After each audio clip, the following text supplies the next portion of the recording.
If you want to change the world, you have to be in it. To leave your mark, you have to be a part of it. To grow, you have to push. Open yourself to new experiences. Expand boundaries.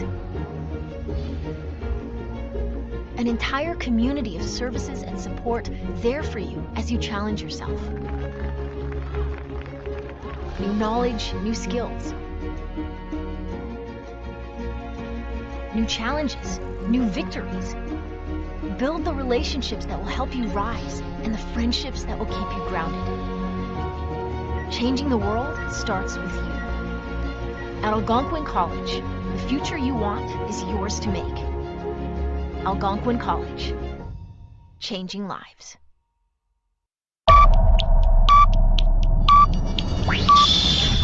Ten, 9, 8, 7, 6, 5, 4, 3, 2, 1, 0.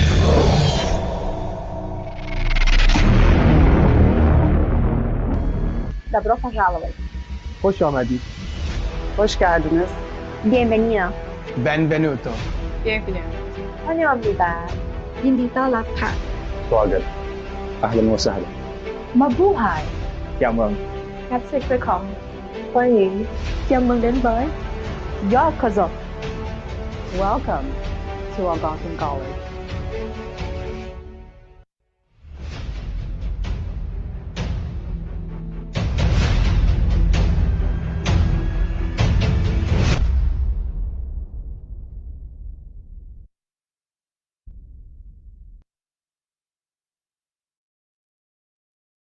Hello, everyone. Welcome to our 2024 Spring International Student Orientation. My name is Sebastian Mondarain, International Student Advisor with the International Education Center, commonly known as the IEC. We are delighted to have you join us today, and we are grateful to be able to warmly welcome you to Algonquin College. Our faculty and staff are dedicated to supporting you throughout your studies and helping you make the very most of your time here. Before going through our agenda, folks, I would like to go through some housekeeping items. This webinar is recorded. The slides and recording will be available by May 7th on the iCent app under Student Orientation tab. We will learn more about iCent app in the next few slides. Your chat function is disabled during the presentations, but you can still receive our announcements and resource links in the chat throughout the presentations. If you have a question, please use the Q&A tab at the bottom of your screen. We will only answer questions related to today's presentations. Other topics will be covered in AC Day 1 or have already been covered in College Essential. The registration and recording links are available on iCent app under Student Orientation tab. Once again, we highly encourage you to listen to each presenter carefully, as most of the questions should have already been answered or covered by the panelists. Please know we won't be able to answer questions from anonymous users. And we are excited to announce that we have prepared a fun game about today's presentation, where all of you will have a chance to win an e-gift card sponsored by GuardMe. Hopefully, this will motivate you to listen carefully throughout the presentations. And lastly, when you leave the session, you will receive another link to complete a feedback survey. By completing the survey, you will have yet another chance to win another gift card to the AC Connection store.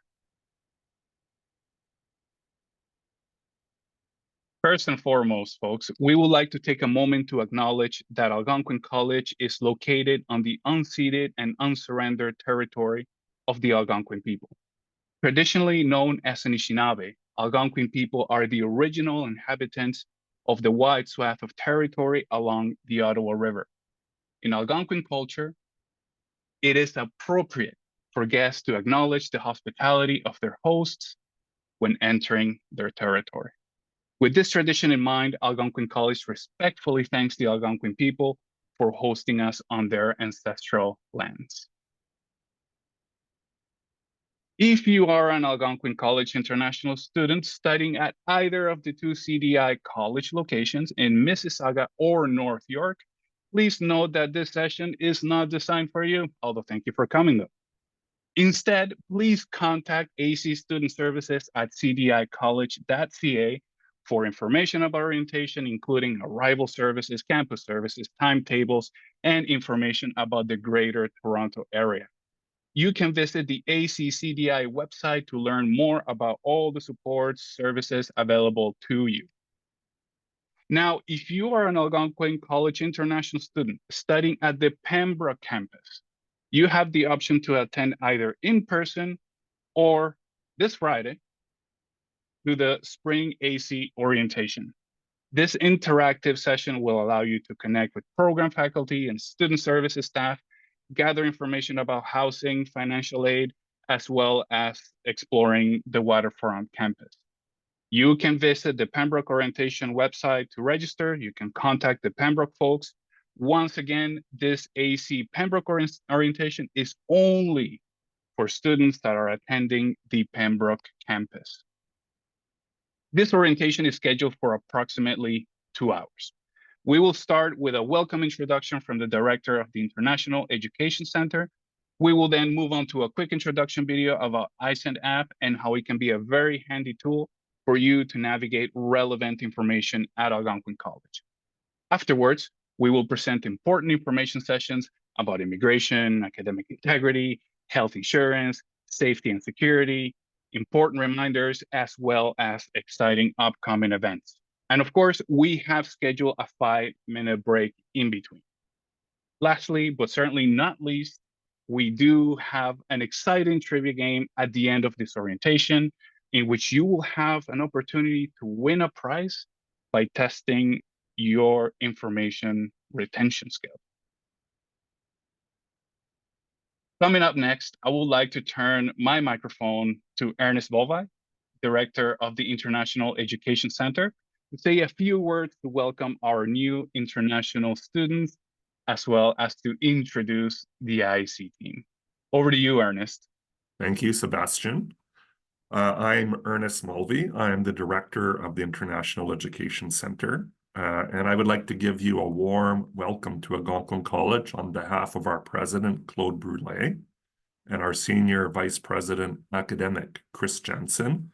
Both of them are traveling and were unable to join the orientation today, but they asked me to ensure that I give you their warm greetings. We at Algonquin College are privileged to host you as international students at our campuses, whether they're the Ottawa campus, the Pembroke campus, or the Perth campus. We know that you had multiple choices for places to study, and we're honored that you picked Algonquin College as your place of study. And we want you to have a great experience here at the college, both academically, but also in every other way, whether it's socially, making your best friend, ensuring you have good placements, and of course, graduating and then going on to find a successful career, either here in Ottawa, in Canada, or in your home country. The International Education Center and the other parts of the college, whether they're academic or student services or career counseling, are here to help you be successful.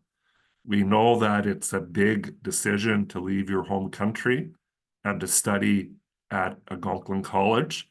Sometimes you're leaving your family for the first time in your life, and sometimes you're speaking English as your second language, and things are, of course, always harder when you're doing things in your second language. We are here to help. The team wants you to be successful, and I invite you to listen carefully to all the information that's going to be provided to you. And of course, come meet us, read us, and we're there then to help you, especially if you need help in transitioning to life in Ottawa, Perth, or Pembroke, or at Algonquin College. We can go to the next slide, Sebastian. So I would just like to quickly introduce the team, some of them that you're going to hear speaking today, and some of them are just here listening. First off, I would like to introduce Christine Peachy. She's the Associate Director, and she manages most of the team that you're seeing here. And for her and her team, it's essential that you have a great experience at Algonquin College and you're doing exceptionally well. The next person is Niamh O'Shea. She manages the staff that are directly connecting to you, including the international student advisors and others. The next person is Carolyn Lepage. She's my executive assistant, and we often joke that you probably don't want to meet with her. She's going to speak to you about health insurance, and often if you're meeting with her, it's because you have a medical emergency and she's providing you help. Goal, not to have medical emergencies. Lee Grimes, you'll see a lot. She's the Intercultural Programming Support Officer, and she plans a lot of the fun stuff that we try to do to help you. When she's announcing events, sign up, come, have fun, make some new friends. Another person that you'll see a lot of if you come to our office is Jenna Dorman. She's our client service receptionist. And if you come to the IEC office, she will be the first person you meet. Then we have an amazing team of international student advisors who you meet with for advice from topics ranging from homesickness to academic to immigration advice. And that starts with Michelle Cameron. She's going to speak shortly. She's the International Student Advisor lead. But we also have a great team made up of Sue Hodgins, Sonia Bell, and Ben He. And of course, you've already met Sebastian.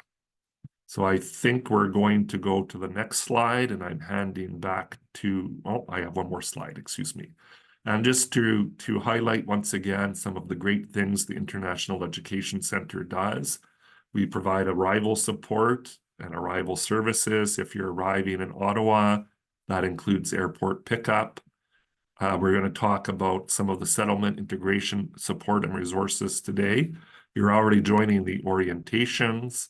The team provides great advice on Immigration, Refugee, and Citizenship Canada support, all the confusing things related to study permits and postgraduate work permits.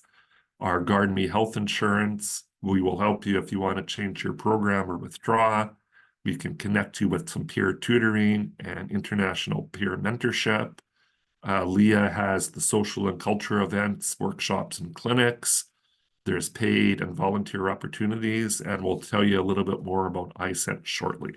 And that is my last slide. And so, again, a warm greetings. We know next week when you're on campus, it's going to be super warm. All this cold weather is going to disappear, and it's going to be a beautiful spring next week. So we hope to see you on Monday of next week, and I'll hand back to Sebastian.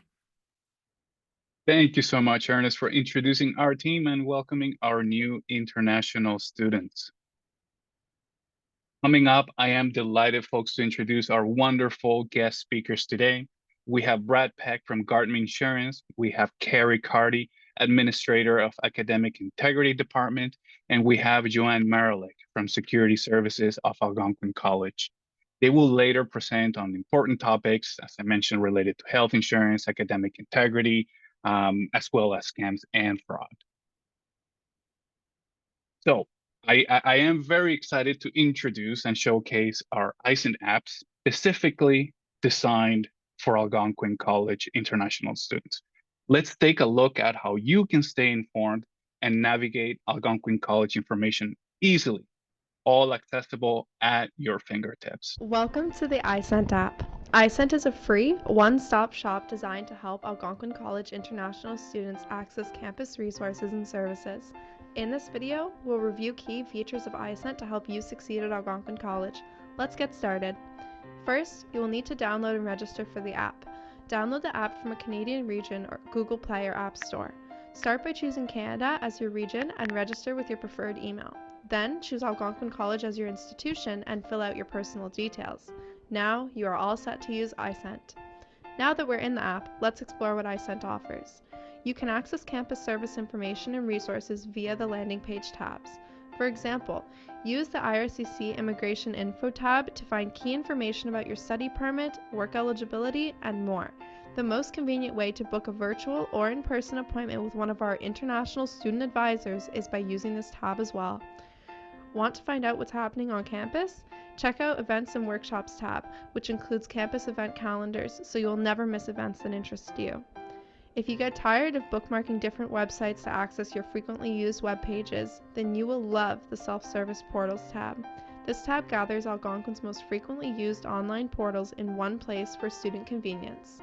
Please also make sure to check out the Support and Connections tab to find ways to connect with other students and discover valuable volunteer or work experiences available in Algonquin College. Last but definitely not least, your physical and mental health are critically important.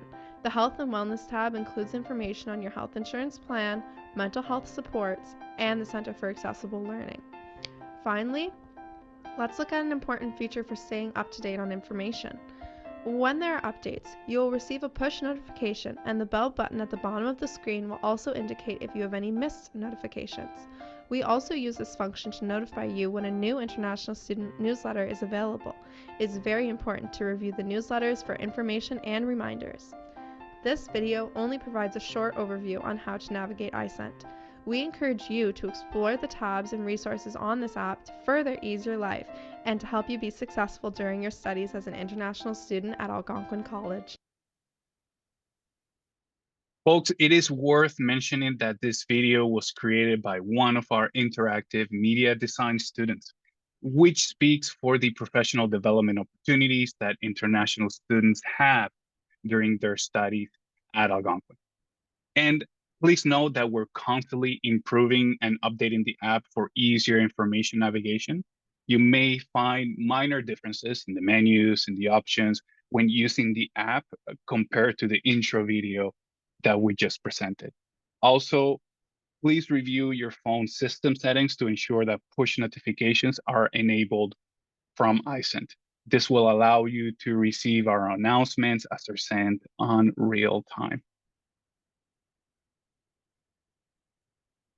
Now, I will turn my microphone to my colleague, International Student Advisor, Michelle Cameron, who will share essential immigration information, which you are required to know as an international student in Canada. Just as a reminder, folks, please do not rush to ask your questions yet. Do finish listening to the session first and ask your questions afterwards.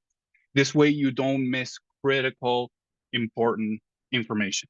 From now on, we will be disabling the chat function so that you can focus on the presentation. Michelle, over to you. Thank you, Sebastian. Thank you, thank you.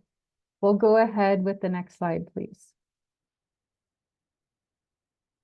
So welcome all of you to Algonquin College. It is very important as an international student to know that staying on course, if you have a goal of being academically successful, is very important, and also to reach future goals, perhaps postgraduate work permit or even staying in Canada permanently. So what you do matters. You are expected to study as an international student. You are regulated by Immigration, Refugees, and Citizenship Canada. Not following the rules could result in a refused future application or possibly even a ban from the country, depending on what rule was broken. We are here because we want you to be successful. We're pretty certain this is your goal. You want to be successful in your studies and, of course, with your stay in Canada. If you have questions, you can always call IRCC directly if you are in Canada at 1-888-242-2100. This is the only number available to reach an IRCC agent. You can also use a web form, ideally for those of you who may not be in Canada. Otherwise, calling the number is very helpful. But we are also a team of licensed immigration advisors who are here to also provide you with immigration help. We'll go to the next slide, please. So as an international student, you are expected to be a student. This is the main purpose of you coming to Canada and applying for a study permit. The conditions that IRCC have in place for all study permit holders include being enrolled at a DLI, a designated learning institution. For this presentation and purpose, we'll consider Algonquin your DLI. Show that you're actively pursuing your studies by being enrolled full-time. Part-time, however, part-time has impacts with work eligibility. So being enrolled full-time should be your main goal if you want to work while you study and also meet future post-grad work permit eligibility. You're expected to make progress towards completing your program's courses and not taking authorized leave longer than 150 days. And we will talk more about the authorized leave later on. You are expected to inform IRCC anytime you change your post-secondary institution. So if you are a student coming to Algonquin from another institution, you are expected to inform IRCC that you are changing your school. This is a requirement. Not informing IRCC as soon as possible could result in a refused future application. Worth mentioning a couple of things here. The expected date, graduation date on your letter of acceptance may actually differ from your actual graduation date. You shouldn't worry about the expected graduation date that is found on your letter of acceptance versus the actual graduation date. There is no IRCC consequence in this case. You are expected to ensure that your study permit remains valid for the duration of your studies. Special note, there will be a presenter later on presenting about academic misconduct and academic integrity. So here is one thing to consider. Being successful in your classes will ensure that you keep with your program progression, you keep on track with your program progression. If you are not successful because you are plagiarizing, doing something in the class that you're not supposed to, and again, pay attention to the presentation later on to understand what that means for you. Not being successful in a class or classes could result in being off cycle, and this could have implications with your work eligibility.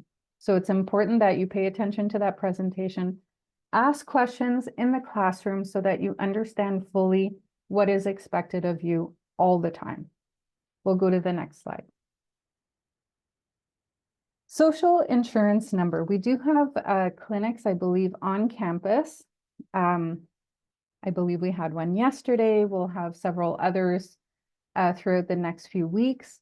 This is where Service Canada, the government department that issues social insurance numbers, will be on campus to do just that, to provide you with a social insurance number. We refer to a social insurance number as a SIN. It's very common in Canada to refer to this as your SIN number. It is issued after you arrive in Canada, again, issued by Service Canada if you meet eligibility. Eligibility includes having a remark on the study permit, such as may accept employment on or off campus, or you may have a work permit, and we'll talk a little bit more about that later on. Generally, the work permit that's issued with the study permit is for work that is part of your studies. A social insurance number can be issued with that work permit, as well as with your study permit, if you have the remark. As mentioned, the work permit is issued to students who usually have work that is part of your study program. We'll talk more about that later. Service Canada does not regulate international students, IRCC does. So this is very important. A lot of students who receive a social insurance number and who have a remark on the study permit that states who may accept employment on or off campus may assume that they can work, but that's not necessarily the case. And we will go into the details of on and off campus work in the coming slides. But important to note that just because you have a social insurance number, it does not mean that you're eligible to work. It is your responsibility to know if you are permitted to work. And you can visit our IEC events page, again, found in the iCent app, the easiest way to find all the resources that we have available for you to learn about the upcoming social insurance number clinics on campus. Next slide, please. So here we go with the work eligibility. The study permit authorizes on and off campus work. The study permit. The study permit cannot be used for work that is part of studies. It must have a remark that indicates you may accept employment on or off campus. If your study permit does not have the above remark, you can. It's important to note if a mistake was made or if you need to change the conditions of your study permit. So for example, a student who initially applied for a program and received a conditional acceptance requiring the student to meet a certain English level in order to be permitted into their, or to be admitted into the program, might not have a remark that allows them to work off campus because technically language students are not eligible to work off campus. So in this case, it's not a mistake that was made on the study permit, rather a student that would need to change their conditions so that the remark would indicate that the student is eligible to work off campus. An amendment would be made if a mistake was made on a study permit. So a student who received admission directly into an academic program, received the study permit at the border, noticed later on that there was no remark on the study permit, that would likely be a mistake, and the process for that is different. It's an amendment, and it's important to know the difference because if a mistake was not made and you send your study permit to be amended, it takes quite a bit of time to learn that you would not be eligible for an amended study permit. You would then have to provide an application for a change of condition. If you have any doubts or questions about this, do reach out to our team using a help ticket, and we'd be more than happy to answer any questions or concerns that you have about your own unique case with involving your study permit. We'll go to the next slide, please. So off-campus work, again, it's the study permit that authorizes on or off-campus work, study permit. Look at your permit. If it says study permit, that's the permit that authorizes on and off-campus work. There has to be a remark indicating that you meet eligibility. Unfortunately, students in the language program, EAP, and students in the ICHS program are not authorized to work off campus. And this is because the program has to be a minimum of 6 months long for the ICHS. Language students are just simply not permitted to work off campus. ICHS students are not permitted to work off campus because the program is less than 6 months in duration. For all other students, you must be actively studying full-time in an academic program that leads to a certificate, diploma, or degree. There's a change. Well, not a change necessarily, but the limit to the number of hours you can work starting when you start your studies, assuming all of you are brand new students expected to start classes next week, you are only eligible to start working next week when you start your classes. And the limit will be 20 hours per week until IRCC provides an update to the number of hours. It is 20 hours per week. And it's very important that you respect the limit of hours that IRCC has in place. Not respecting the 20 hours could result, as I mentioned earlier, in a serious consequence. So very important to respect the 20-hour per week for off-campus work. You are permitted to work full-time during a scheduled break. You must be full-time before and after the scheduled break. And the scheduled break is a firm break that exists in your program. It's not a break you negotiate or a break that you choose to take. It's a break that is firm for all students in the program. It is possible that your program does not offer a scheduled break. To learn more, attend your program orientation next week to inquire about scheduled breaks. Does your program have a firm break? And you'll learn more about what the program progression looks like for your program. So you can work full-time if you have a scheduled break. If you choose to take a break, because life happens, sometimes this is the case, we don't always plan things that are out of our control. Sometimes things happen where we are in a situation where we have to take a break, and that is considered authorized leave from studies, and I believe we'll talk a little bit more about that soon. You're not authorized to work during a break from an unscheduled break or authorized leave. Next slide, please. So continuation, there was a temporary measure that ended or ends today. If you are new to Algonquin, you likely would not be eligible for this temporary measure. It ends today anyways. And assuming you are all new students starting classes next week, you're not eligible to start working until you start your classes. So you could not start working today or tomorrow or even on the weekend. You're expected to start working once your classes begin. So this temporary measure, you may have heard quite a little bit about it. It does expire today for those students who were eligible, and IRCC has made it clear that the off-campus work limit number of hours has reverted back to 20 hours per week. IRCC may announce something for the fall. This is where the iSent app is very important, as Sebastian mentioned. Download it. This is where we will send push notifications as soon as we have important information to share. For example, an IRCC announcement that may be beneficial for you to know about, we will be sending it through the iSent app. That would be the first point of contact from our team to you. We'll go to the next slide, please. On-campus work. So the good news here, EAP and ICHS students are eligible to work on campus if you are studying full-time. You must have a valid study permit and have a social insurance number. There is no limit to the number of hours for on-campus work. Algonquin may have a limit as to how many hours a student can work, but for IRCC purposes, there is no limit. If you are eligible, you can work on campus and off campus at the same time. You must meet eligibility.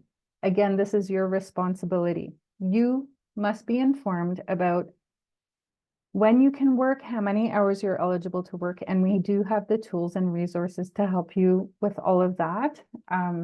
Again, the iSent app is so it's an app where you can find a lot of the resources, the events, webinars. We host a lot of immigration-related webinars to provide you with the information that you need.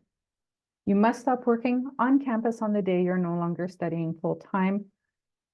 This is IRCC, or when your study permit expires. So we're here to, to ask you, please don't let your study permit expire.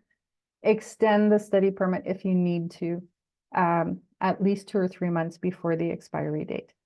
Not a bad idea to put a notification on your phone, a reminder 2 or 3 months before your study permit expires to just alert you, hey, maybe it's time to think about an extension if you need it.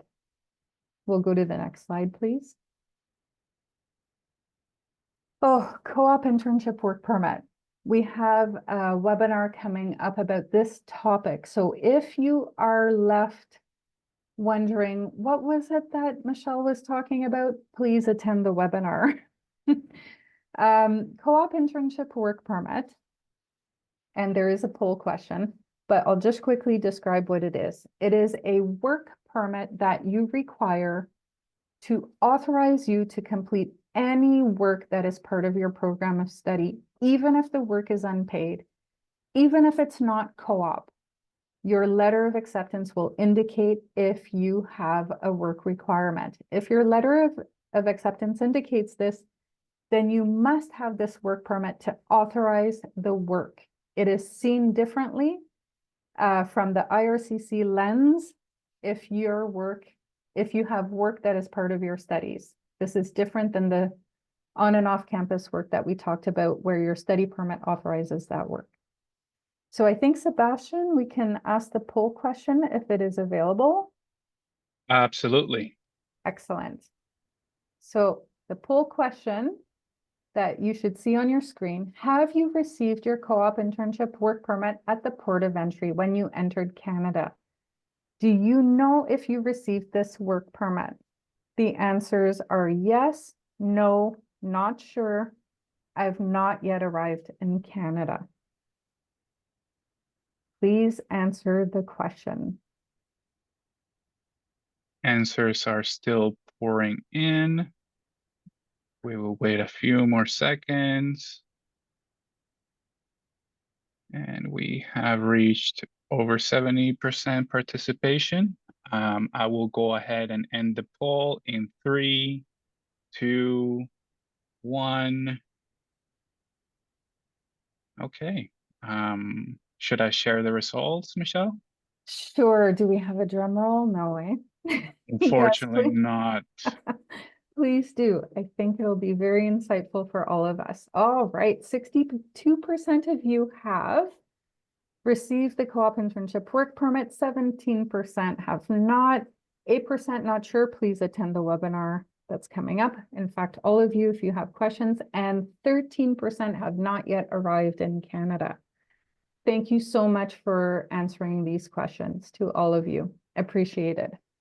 And just so you know, you're not alone. With whichever category you chose, you are not alone. So the co-op internship work permit, it's a little bit tricky because it states that it's a work permit. And there are some key pieces to help identify if the co-op work permit is in fact meant for your studies.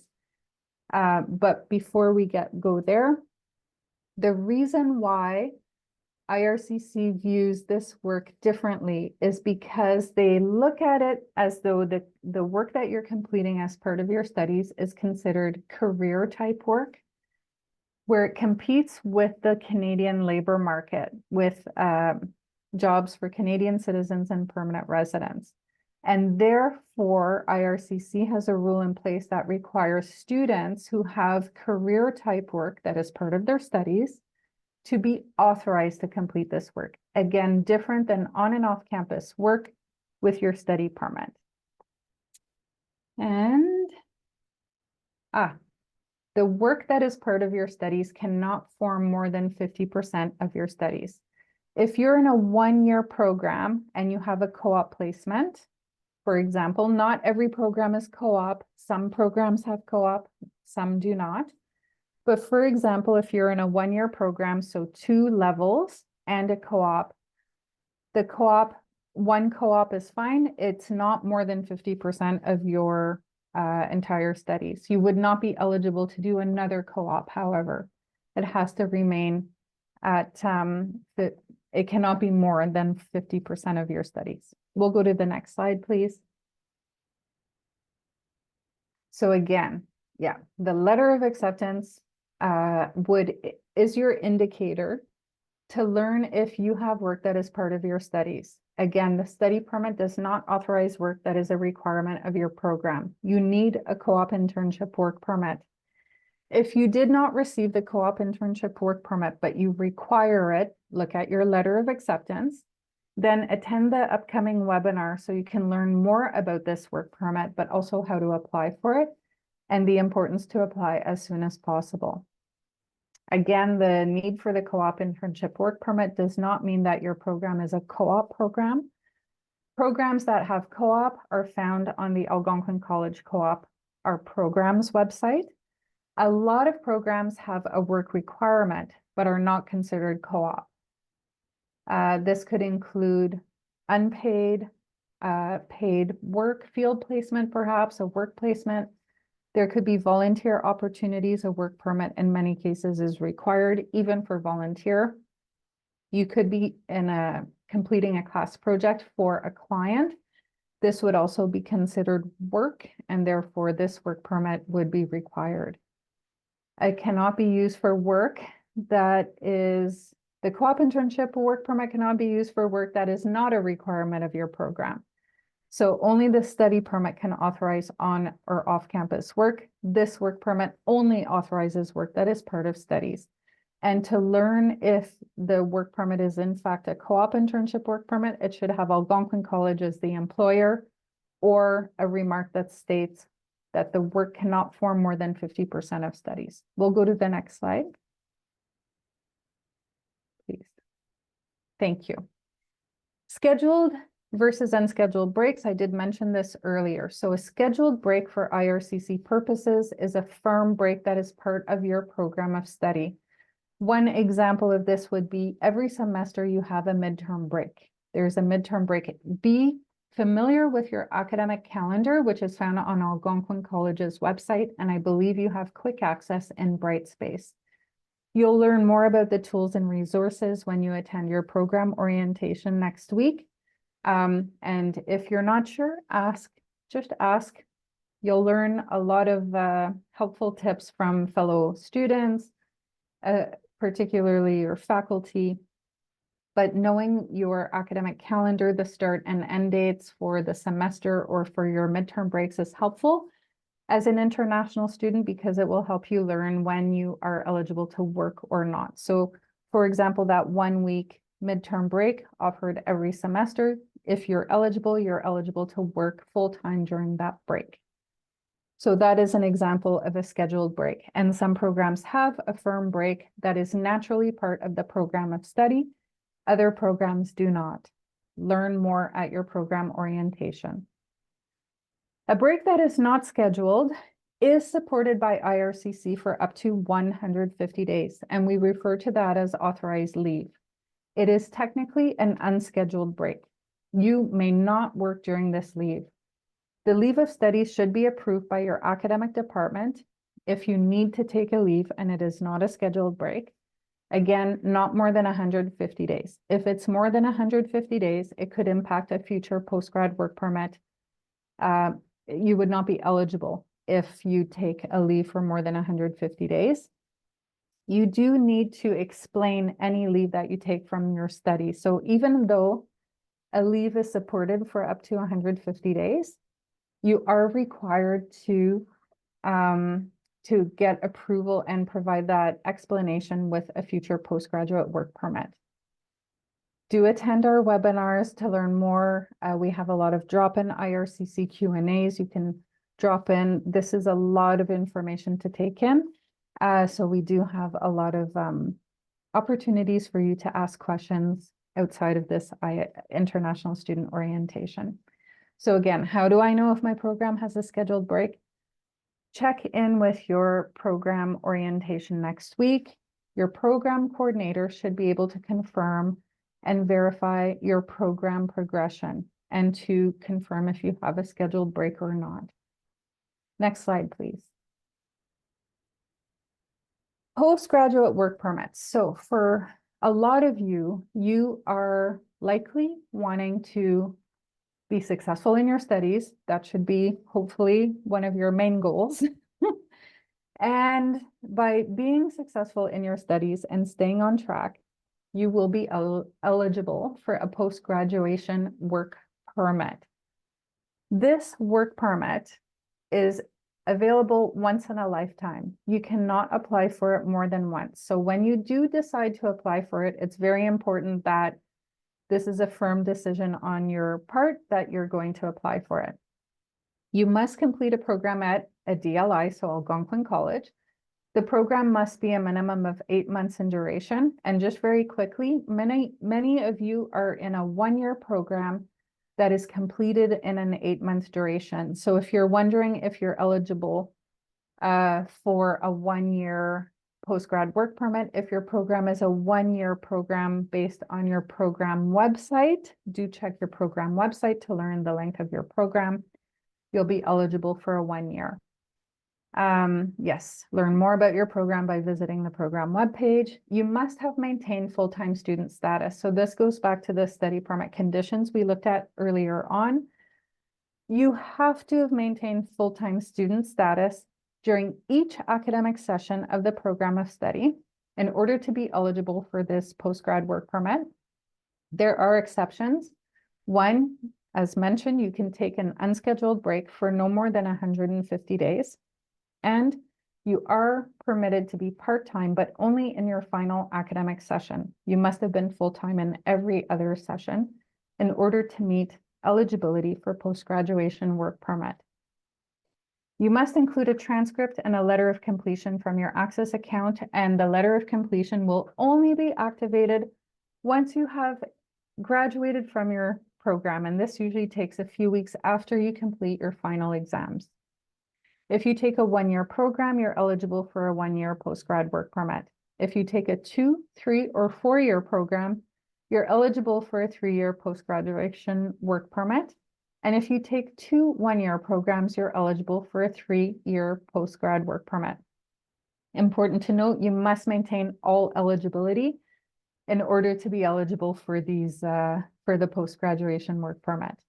It is a popular pathway towards permanent resident status, and we do invite IRCC to present about express entry usually a couple of times every semester. So check our IAC events calendar for upcoming express entry webinars if you're interested to learn more.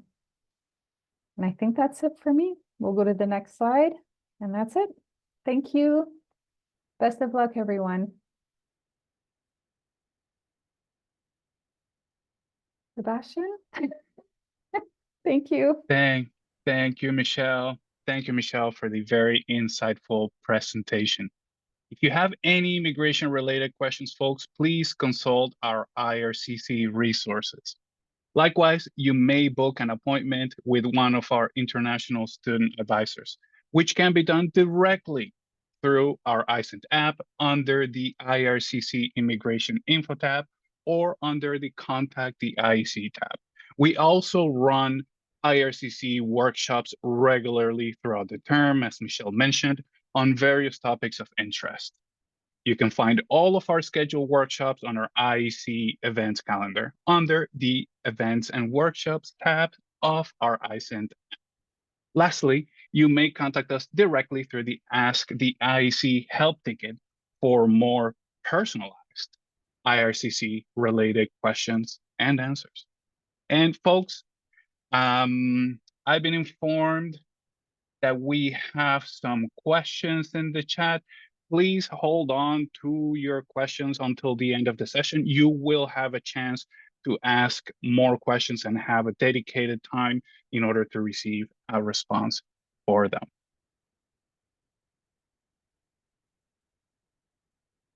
As a student in Canada, in order to achieve academic success, it is critical to adhere to academic integrity and be aware of expectations in Canadian classrooms.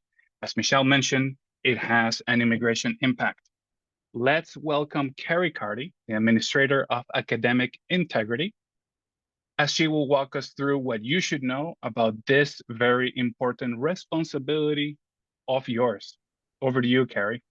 Hi, everyone. Welcome. Great to meet you all. And yes, as Sebastian said, I work with the Office of Academic Integrity. And so essentially, my role is to help prevent students from ever coming to our office, and also to just make sure that students understand what's expected of them once they become a student at the college. Next slide, please.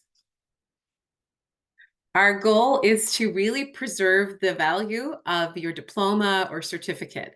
And so what that means is we want to ensure that while you're here, you have a positive learning experience, which means that you complete the work yourself.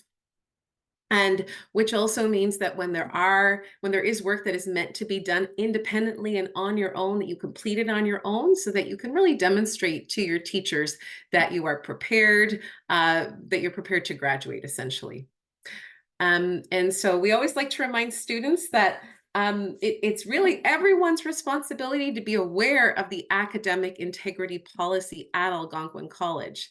It's not always the funnest job to review an academic integrity policy, which is why we're here today, just to talk a little bit about what's expected of you at the college. Next slide, please.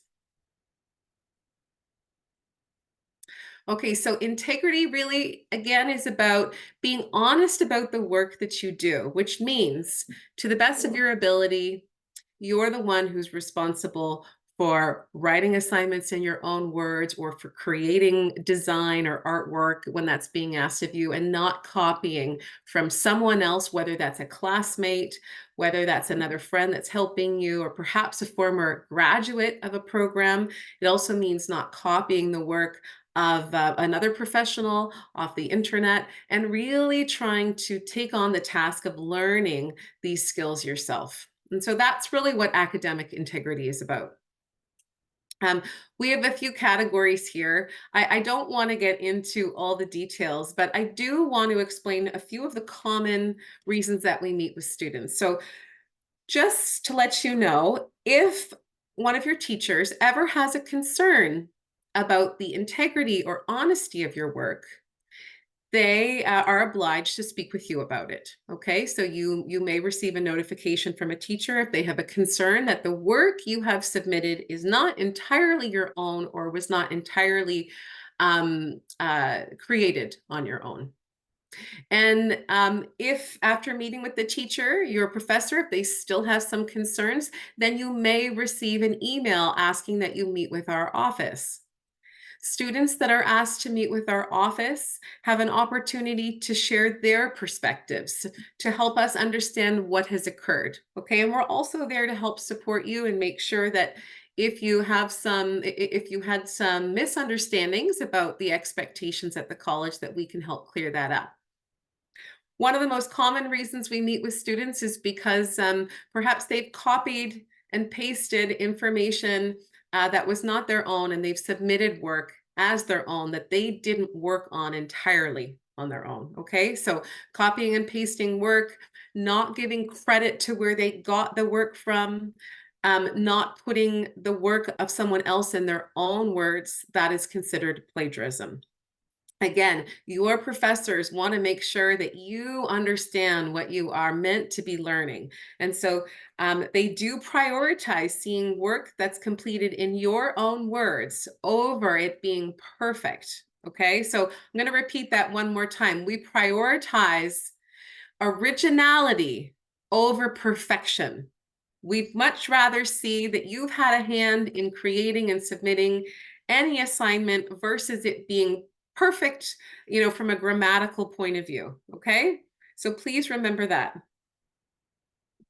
Now, some students, another reason that we meet with students is perhaps they've used some form of generative AI to complete their assignment. Perhaps they've used Quillbot to help paraphrase. Perhaps they've used ChatGPT. A strong reminder to you: always verify with your professor, am I permitted to use generative AI? Am I permitted to use language applications that alter my own words? Am I permitted to use ChatGPT for inspiration or ideas? Please make sure you verify, because this is, again, one of the most common reasons we're meeting with students. And make sure that you have an understanding with that professor. Some classes may permit you, they may allow you to use generative AI, especially for students perhaps that want to use it to help improve the quality of their writing. Other professors will not allow it, especially if it's a level 1 course where you're intended to build writing skills. Okay, so again, please make sure you check with your instructor. It should be listed in your weekly schedule, but if you are unsure, check with your professor. Okay, and then the other top reason we meet with students is called unauthorized collaboration. And what that means is that there was meant to be an individual assignment, and students have worked together to help one another on that assignment. So perhaps someone has asked you for help and you share your work with them, and perhaps they end up copying a portion of your work. or perhaps you've worked with a few other individuals on answering 1 or 2 questions out of an assignment, or perhaps you both have an exam that's coming up and it's online and from home, and you speak to each other on the phone about the questions. Okay. This is a problem because, again, we need to make sure that we are preserving the value of your diploma so that when you graduate, your diploma means something. It means that you are prepared for the workplace, that you have learned the skills that you were intended to learn. So just a reminder that if you do need help with assignments, again, we expect that students are going to chat with each other about the assignment, but avoid working with other students on assignments that are meant to be done individually and independently. If you do need help with your assignment, we always suggest going to your instructor first. There are also other supports at the college, such as peer tutoring. We also have a student learning center that offers support with writing as well. Okay, so avoid relying on your classmates to help you complete portions of your assignment as much as possible. Okay, next slide, please. And I have a little poll here.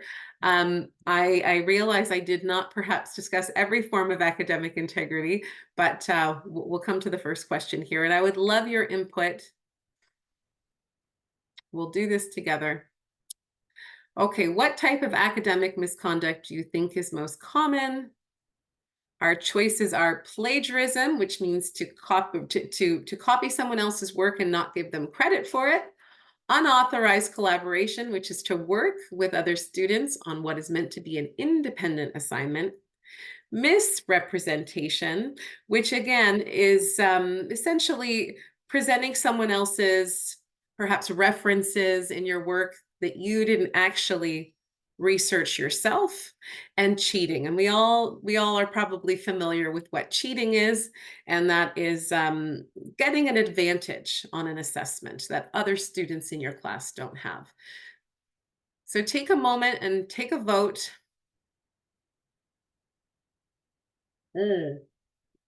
Plagiarism, yes, that's right. So plagiarism is our most common form of academic misconduct, and unauthorized collaboration, working with others on an independent assignment, is our number 2. Well done, everyone. Falsifying information with the goal of deception. We're going to answer this one together. We'll pull up the options here. So unauthorized collaboration, misrepresentation, plagiarism, or contract cheating. I'll say a quick word here about contract cheating. Contract cheating is actually defined as getting assistance from someone else or a website or generative AI to complete your work. And so maybe it's paying someone to help you. Perhaps it's, again, using a website or using generative AI. So that's what contract cheating is.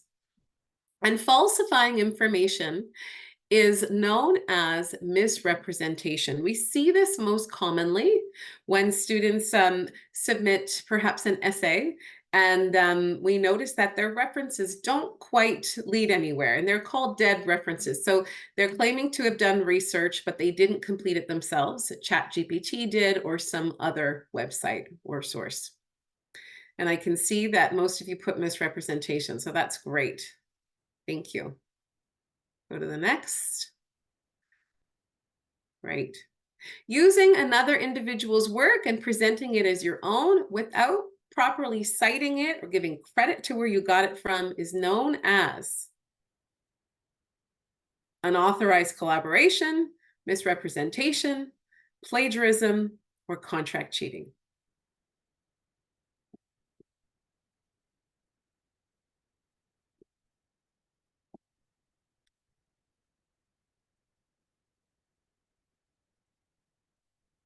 Okay, yes, and the answer is plagiarism. So using another's work without properly citing it is known as plagiarism. I noticed quite a few of you put unauthorized collaboration, and it's not quite far off. So again, unauthorized collaboration is usually when you work with someone else in the classroom or perhaps another student at the college who's completed this assignment before or who's helping you with yours. Okay, thank you. And the last question, working with others on academic assignments without the knowledge or the consent of your professor is known as, we just discussed this, unauthorized cooperation or collaboration, misrepresentation, plagiarism, or contract cheating.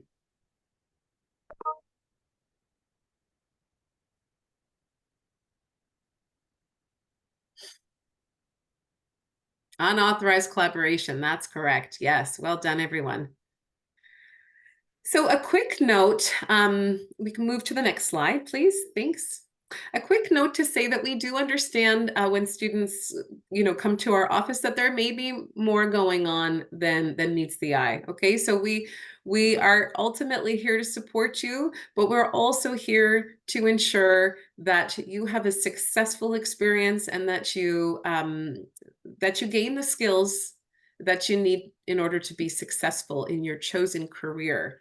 So a reminder that we are here to help. You can reach out to us anytime if you're looking for resources about academic integrity, about how to prevent plagiarism. Our online library website has wonderful resources about how to avoid plagiarism. Okay, and how to cite. They also run workshops on this. So if this is something that you're not familiar with, we really encourage you to look into that.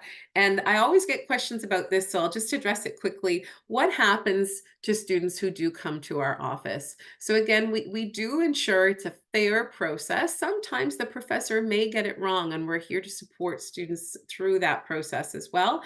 But if we do find that there has been perhaps plagiarism or collaboration with other students on what was meant to be an independent assignment or cheating, there's a range of consequences, okay?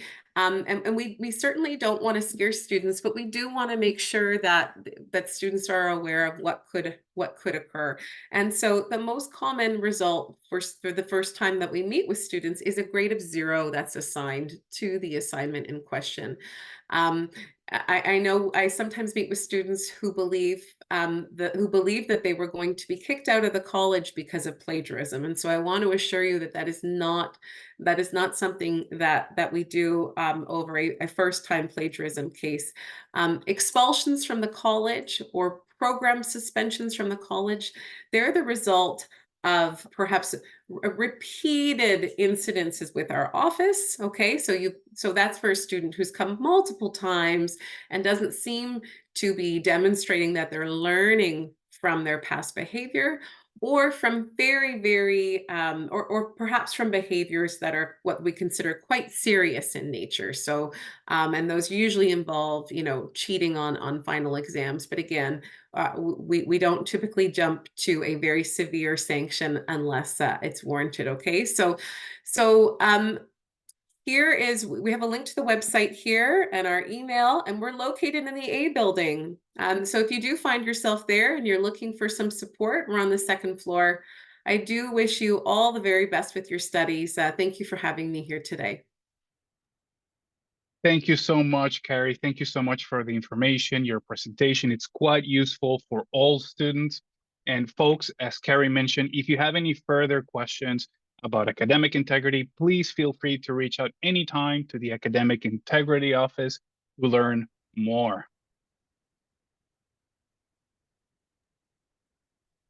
It is now, folks, my pleasure to introduce Brad Peck, Manager of GuardMe International Insurance, to share detailed information about your student medical health insurance plan. Over to you, Brad. Thank you, Sebastian. Next slide, please. So welcome to Canada to all of you. First off, you might be wondering, why is it important to have medical insurance? And I've listed on the screen here some very typical costs. For example, it can cost over $500 to take an ambulance a few kilometers from wherever you get injured to the hospital. It costs over $1,300 to walk into the emergency room here in Ottawa. And if you need to spend one night in the hospital, those charges start at $4,000 to $5,000 per night. So all of that to really underscore how important it is to have a really good insurance plan. And Algonquin has partnered with us to provide you with a really good insurance plan. Next slide, please. So this does not cover every single thing that you can think of for what could be included in health insurance, but it is very comprehensive. It covers 100% of those eligible charges for hospital visits, doctor's visits, medically necessary surgery and diagnostic testing. I said medically necessary. So if you get a treatment plan from a doctor and you're not sure if it's medically necessary, if the doctor says this is an elective surgery, you can choose to do this 10 months, 12 months in the future, call us, email us, use the chat feature on a website to ask our staff if that is going to be covered or not. We cover new prescriptions up to 60 days, so you don't have to go back to the pharmacy every month. Psychotherapy is just, it's a mental health benefit. So mental health is just as important as physical health. There are some non-emergency benefits included in this plan, like an annual eye exam, an annual physical exam, so you can just have a checkup at the doctor. Pregnancies are covered up to $25,000, so long as the pregnancy starts within the term of your policy or no more than 30 days before your policy starts. There are 2 dental benefits, dental accident. So if you hit your face with a cricket bat, break your teeth, we can spend up to $5,000 to repair broken teeth. The other dental benefit is generally if you develop a cavity in your mouth or something that's causing you pain, we can pay up to $600 to repair, like to drill out a cavity and put a filling in. It does not cover dental screenings, dental checkups, things like that. Immunizations that are required for your course. So if you're in ECE, early childhood education, you're in nursing, something where you require more immunizations than someone in business or electrical engineering, we'll cover those immunizations up to $500. Check with the campus health center. They should be able to help you out for most of those. And an amazing benefit that's included in this plan is up to $10,000 per year for routine maintenance of chronic ongoing conditions. So if you have diabetes, we can pay up to $10,000 per year for insulin. If you have, other medical conditions that require something ongoing, up to $10,000 per year. Next slide, please. So I've only taken a minute to tell you, I don't know what that was, 10 benefits maybe, but as you can see on this benefit summary, there are many more benefits that you have access to. So take the time to read what is included in your benefits. Next slide, please.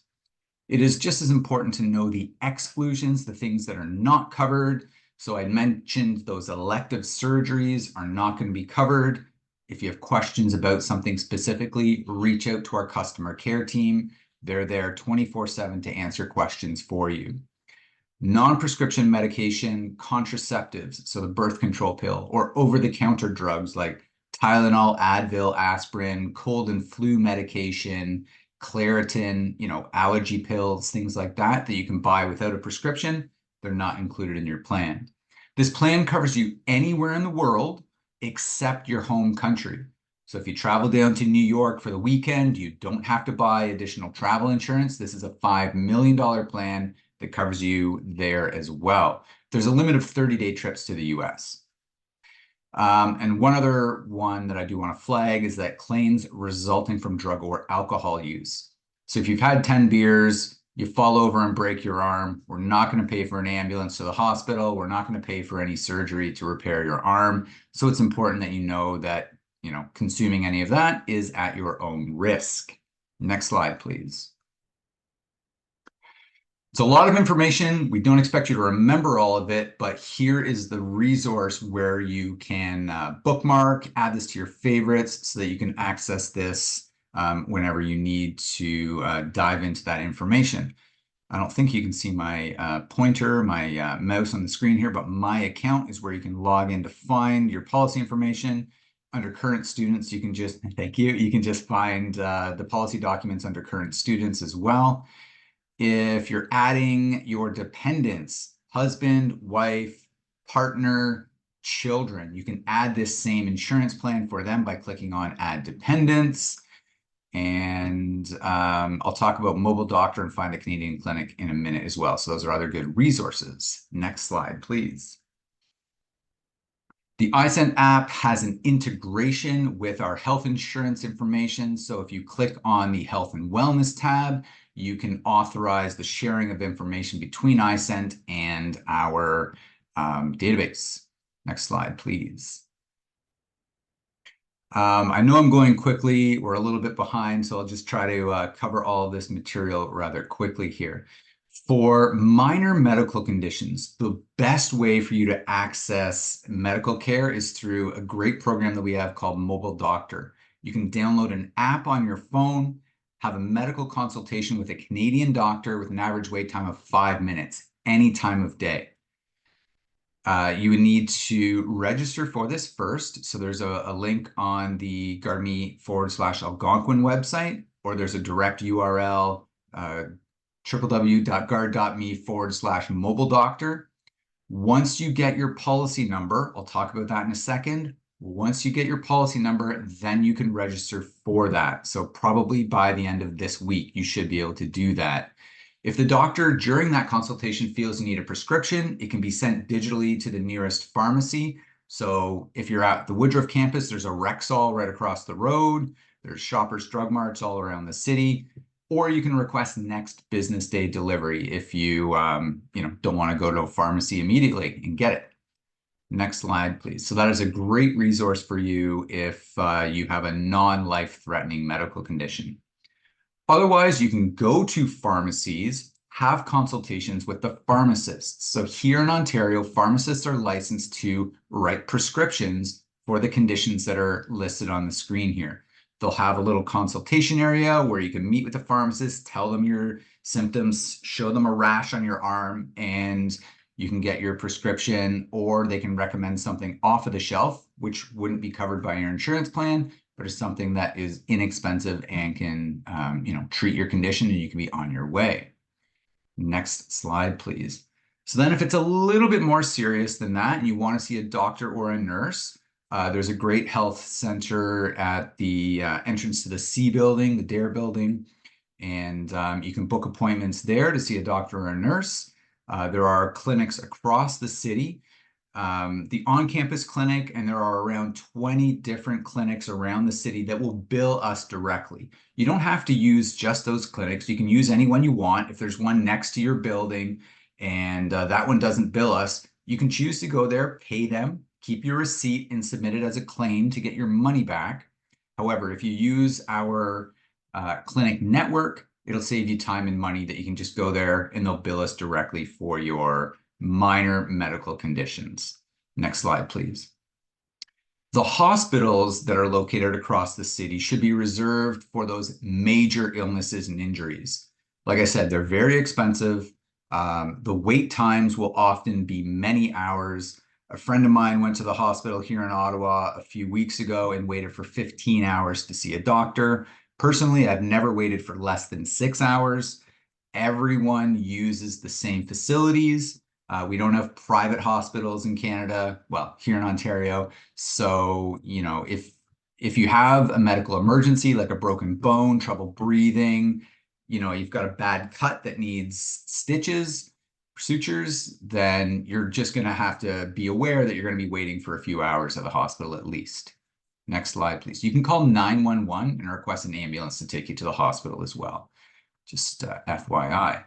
So your GardMe health insurance card is proof of your medical insurance, but it's also a direct billing card. So you can take it to those clinics, you can take it to any pharmacy, and dentists for the emergency dental. So, if you need a cavity filled, you can take this card to dentists and they can bill us directly for your eligible procedures.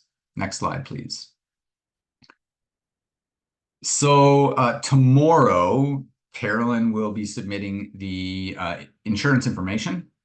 So she'll transmit that information to our office. We'll upload that into our database and then email you out a link where you can activate your account.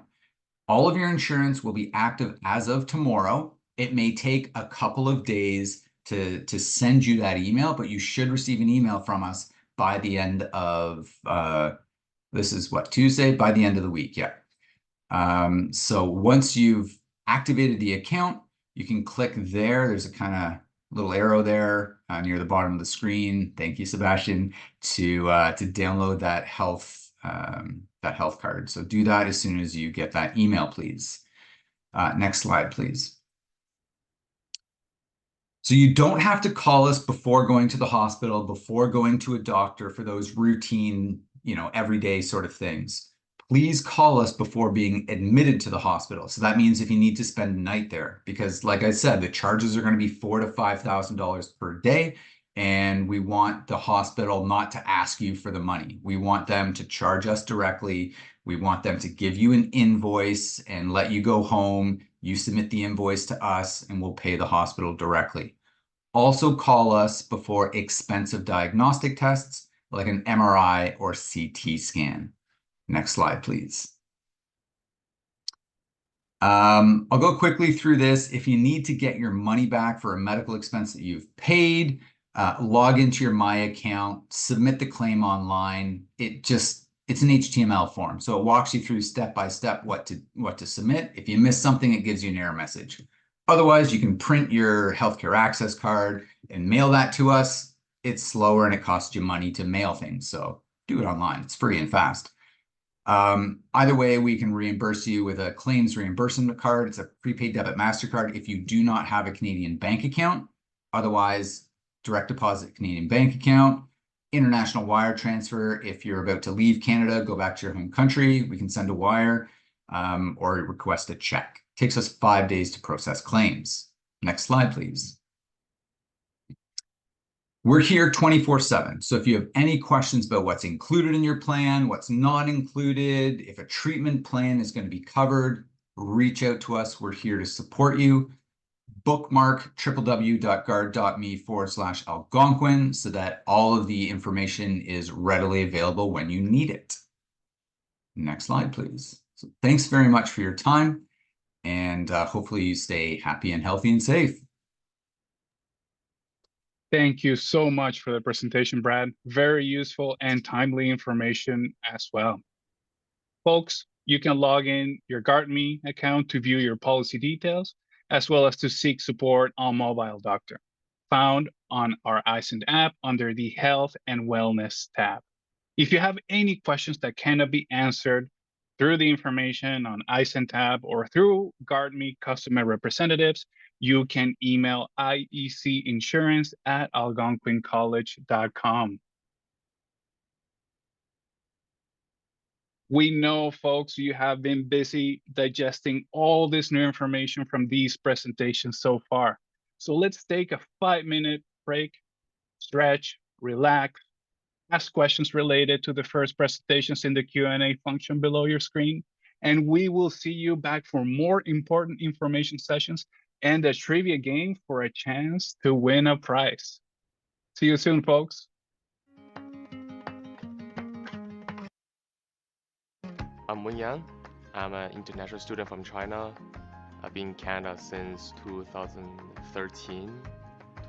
Yeah, I think so. And I'm an Algonquin College student now, doing multi-power technician, and it's my last semester. When I was little, I was super into music, but it was super expensive to have a professional teacher teaching one-on-one. When I grew up, I got super into cars because my dad is engineering. My first car is a Volkswagen GTI. It's a 2015. It's my dream car when I was little. I just want to know more about car, how it works, how to work it better. So I was at a car dealership, and one of my friends said he studied here, multi-power technician, and it it was an awesome program if you want to work on cars. Like there are a lot of hands-on activities, like hand-on tools, labs with a professional instructor. And I said, oh, I'd love to try that. Because we are a small program, unlike the university, we have like 30 people in our program, so we could have a lot of opportunities to talk to the professor face-to-face, one-on-one, and they've been helpful a lot. I'm happy to be a part of the car community in Algonquin College, and I just can't wait for graduate to actually go further to see what's going on from there.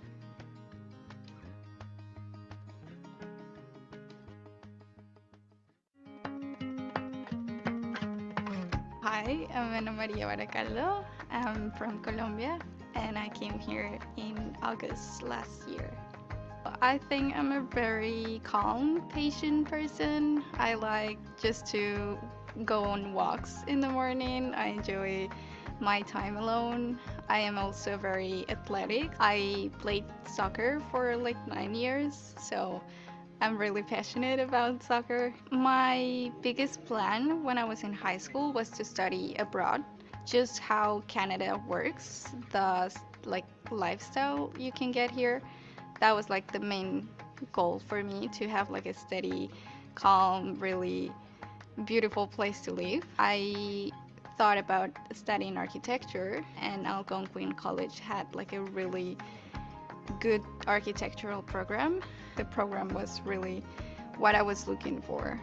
I am passionate about the programming, kind of AutoCAD, just spending hours and hours doing like models and floor plans and all the little details. I'm very perfectionist and like detailed, so I enjoy just spending a lot of time designing something. All the people is really friendly here in Algonquin, and they show me where the classroom, where the gym, where I can study. So I think Algonquin College has a really good community sense, and that was like really helpful for me as an international student. I am hoping to change people's lives by becoming an architect.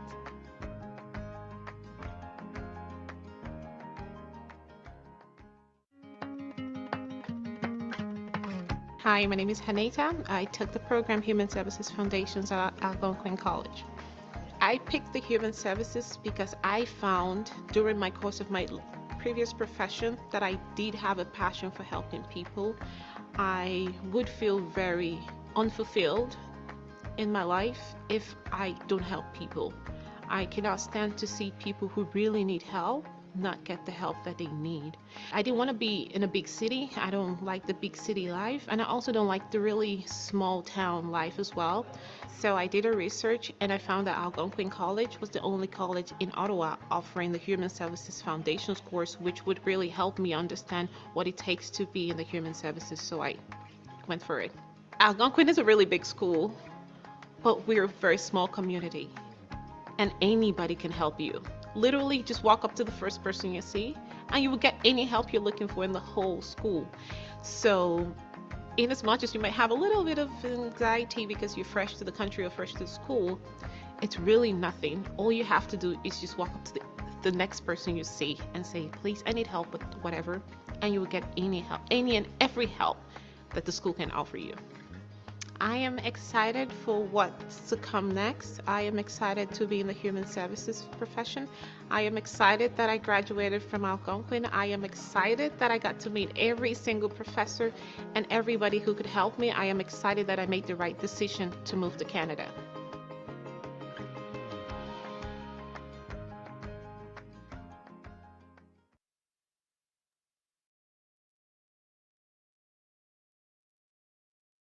Hello, folks. Welcome back.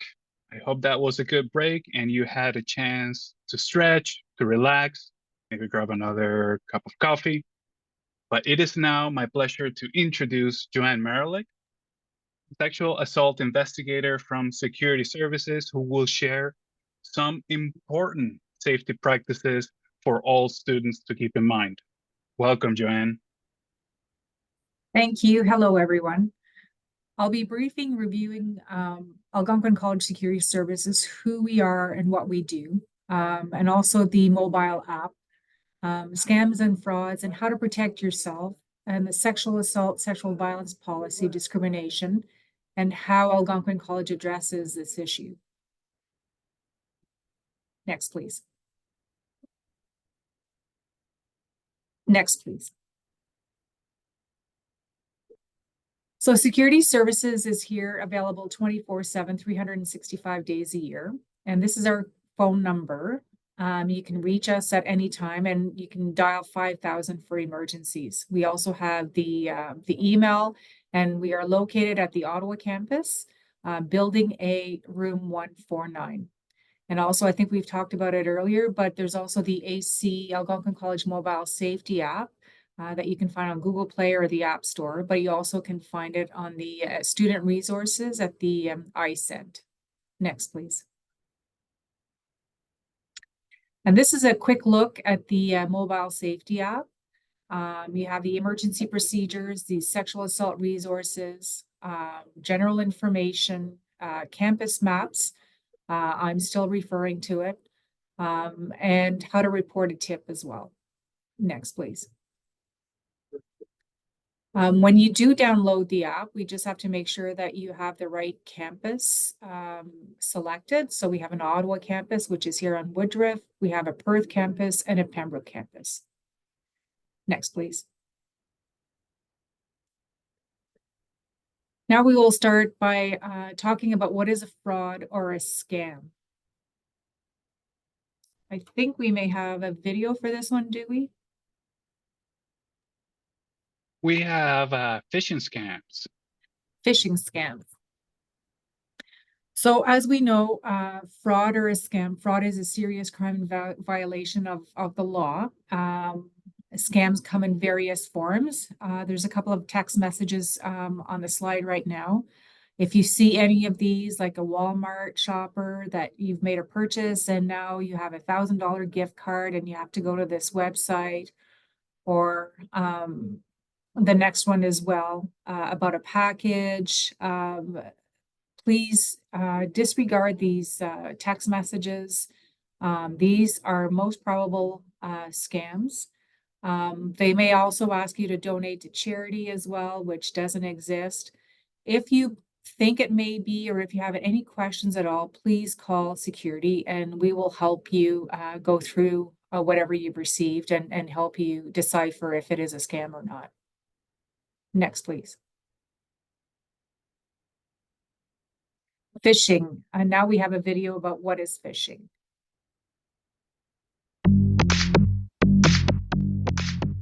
While checking your email, you receive an alarming message from your bank. It says that your account might be jeopardized and provides a link to enter in your private information. Even though the logos and contact information appear to be correct, this email wasn't from your bank, but instead it was sent by cybercriminals looking to phish you. Phishing is when scammers trick you into divulging personal and financial information by pretending to be a legitimate source. Just like fishermen cast lines with bait attached, these scammers send out official-sounding emails, hoping that you will let your guard down. They often build entire pages and logins dedicated to looking like authentic banks or businesses, designed to get you to gain your trust and lower your guard. Even more alarming, phishers can even pose as your friends and family to trick you. In some cases, a phishing email can install malware on your computer without you even entering your username and password.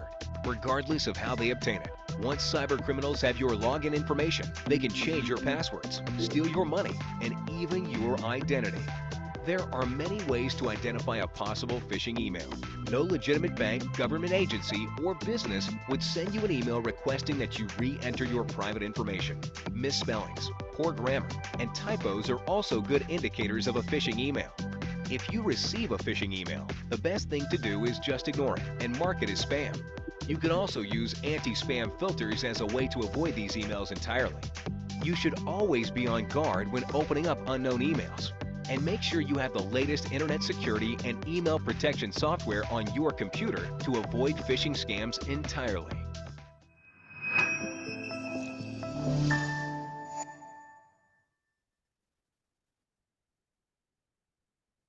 Thank you. And now the next file, please. And here we have spoofing, which I believe also has a video, and we'll watch that quickly. They're pretty self-explanatory.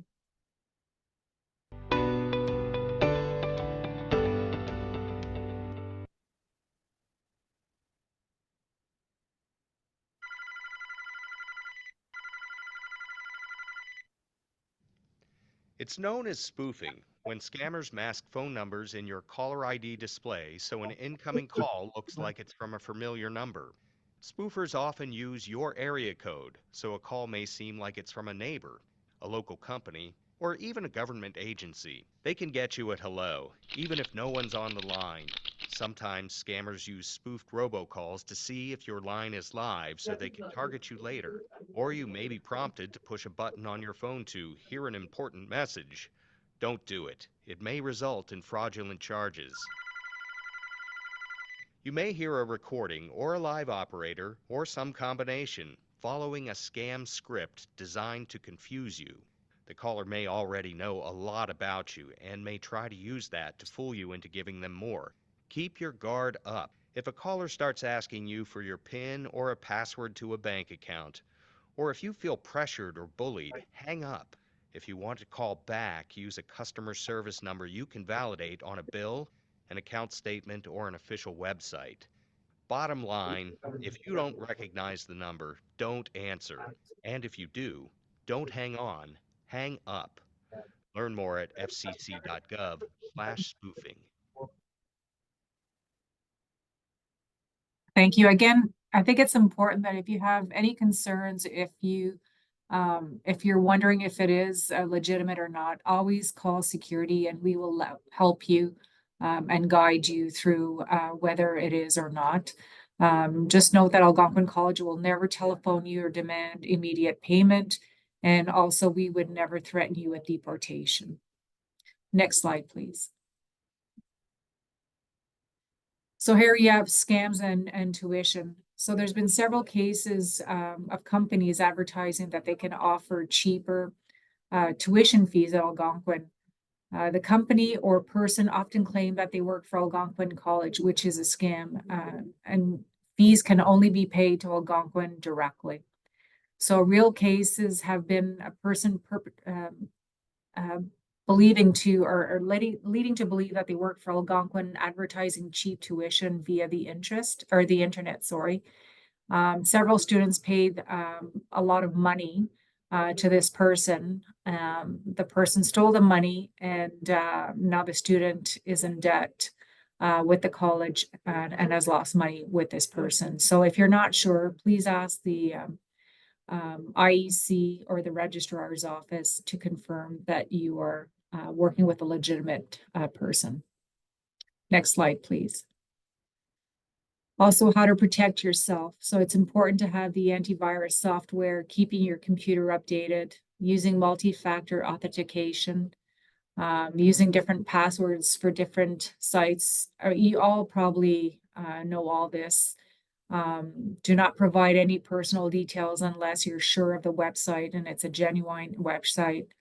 Only purchase goods from reputable companies and never allow anyone to access your computer remotely unless it's a reputable company. Next slide, please. Discrimination, which is part of the student conduct policy SA07, which I highly recommend that everyone refers to the SA07, look it through. Algonquin College believes that everyone should be free from any form of discrimination, and they've addressed this issue in this policy. If you have been discriminated against, we encourage you to report it. Again, we are here 24/7, and there's support services at Algonquin College to help you as well. Next slide, please. We have the sexual assault, sexual violence policy, SA16, which is an important policy as well to familiarize yourself with. Everyone at Algonquin should be free of all forms of sexual assault or violence. The policy covers all this topic. It defines your rights if you become a victim and explains the process and how you will be supported. Algonquin College believes that the victim, as we call them, survivors, remain in control. In most cases, Algonquin College only takes action with the permission of the survivor. Next slide, please. We have a brief video on consent and to explain what it is. Oh, sure, that's a great idea. But I'm not sure if Nicole is into horror films. Let me just ask her. Nicole! Hey, Nicole! You want to watch Werewolf vs. Zombie Vampire 6? Okay. Well, she didn't say no, so count us in. Sexual consent means that both people are actively willing to engage in a particular sexual behavior and express their consent by saying, yes, that's okay with me. But just because someone consents to engage in one kind of behavior does not mean that they have agreed to engage in another. Anyone has the right to change their mind about what they do or do not want to do at any time. This means that even if you are engaging in sexual acts with a person and they change their mind, you must stop and respect that person's wishes. Just because someone doesn't say no, it doesn't mean that they have said yes or given their consent. If a person is under the influence of drugs or alcohol, they are legally not able to give consent. Engaging in sexual behavior with someone who does not or cannot consent is sexual assault or rape. If you have been raped or sexually assaulted, please note that it is never your fault. It is also important to talk to a trusted adult about what has happened. Okay. Well, I guess next time we'll watch Love is in the Air 3. Okay, guys, till next time. And don't forget to come and visit me at amaze.org or go to my YouTube channel to watch more. Bye!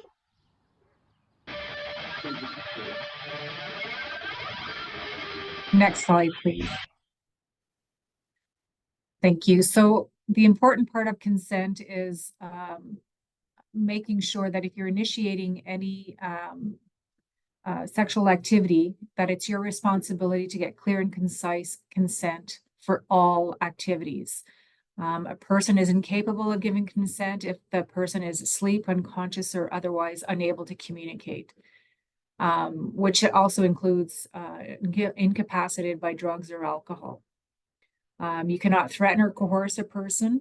And if you have any questions, any concerns, please, you can call me at the security office or visit our security office again 24/7. We can have a conversation together. We can have a discussion. Nothing will be done without your consent if you wish. You are in charge of the file, and we will help you and guide you through counseling and other resources that we have on site. Next slide, please. Here we are. If you become a victim, again, I like to call them survivors, seek assistance. There are professors, counseling service, security. We also have the Project Lighthouse on campus that is a fantastic resource avenue for you as well. Next slide, please.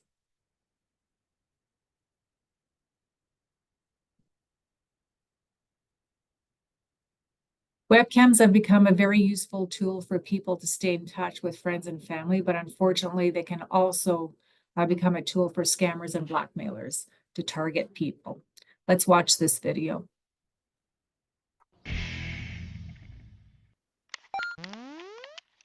Being connected to your friends, family, and everyone else online can be awesome, but it's important to remember that online, not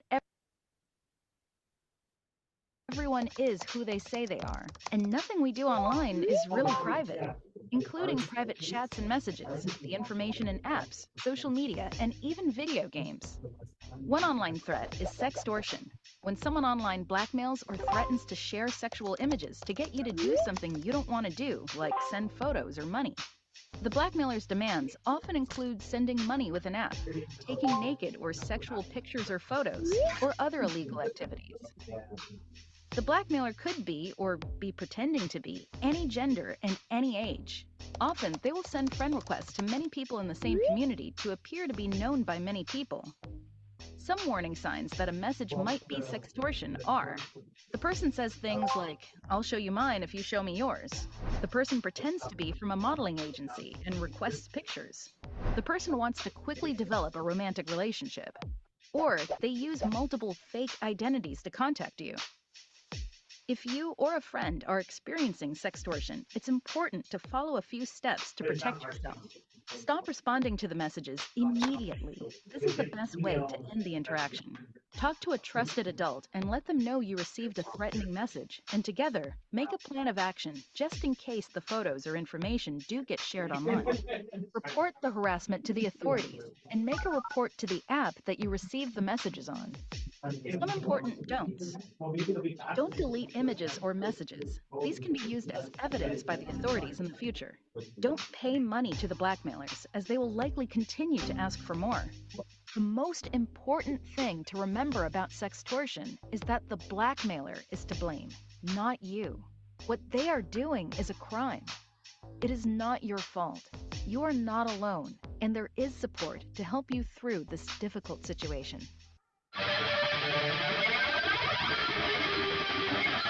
Thank you. Again, very important that you stop all communication if this happens to you and do not comply with the threat. Reach out. Again, we are here 24/7, or there's counseling services or faculty members that are here to help as well. Keep all the correspondence. Don't delete anything. And of course, change your passwords and let us know as soon as you can. And we are here again to help you through this. Next slide, please. Here are other resources in the city that are here to help. We have the Ottawa Fire Department, the police service, cycling safety, pedestrian safety, safe driving, and the water safety. Any emergencies for any of these services as well, let police, fire, and paramedics dial 911. Next slide, please. Thank you very much. Again, just a quick reminder about the mobile safety app, that we are here 24/7, and also that Algonquin College is a clean air campus. So we thank you for not smoking or vaping on campus. Thank you.